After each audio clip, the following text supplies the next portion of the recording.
de démarrer cette vidéo, je vous invite à vous abonner à la chaîne et à activer les notifications en cliquant sur la petite cloche. Réalisons ensemble une tarte renversée aux tomates et à la feta, donc une tarte salée avec mon moule à tarte renversée. Pour cette recette, vous aurez besoin de 170 g de farine, 5 g de sucre, un demi-sachet de levure de boulanger, 170 ml de lait, 50 g de beurre, un œuf et des herbes de Provence et du basilic pour aromatiser la pâte. Vous allez commencer par insérer le pétrisseur dans la cuve, puis vous allez verser les 170 ml de lait à l'intérieur, auquel vous allez ajouter les 50 g de beurre et les 5 g de sucre.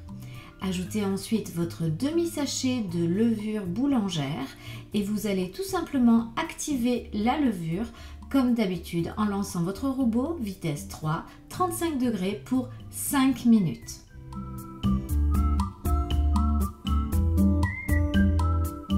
Une fois les 5 minutes écoulées, ajoutez les 170 g de farine, l'œuf entier et aromatisez avec donc des herbes. Pour ma part, comme j'ai décidé de faire une tarte à la tomate, eh bien j'ai mis des herbes de Provence et du basilic, mais en fonction de la garniture de votre tarte renversée salée, vous allez pouvoir modifier les aromates que vous décidez d'y incorporer. Par exemple, pour une tarte au saumon fumé, vous pouvez mettre de l'aneth.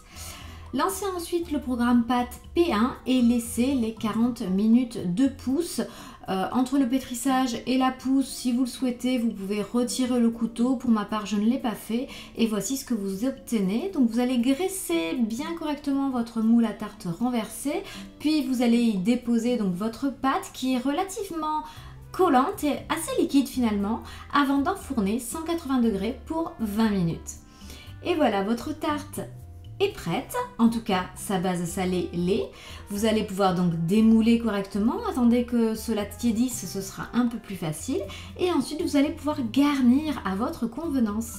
Pour ma part, j'ai utilisé un coulis de tomates séchées. Sur le dessus, j'ai mis, donc vous le voyez, des petites tomates cerises, du jambon cru et j'ai saupoudré de parmesan en copeaux. Ça, c'est vraiment un must-have et on s'est régalé. A très bientôt pour une nouvelle recette aux compagnons.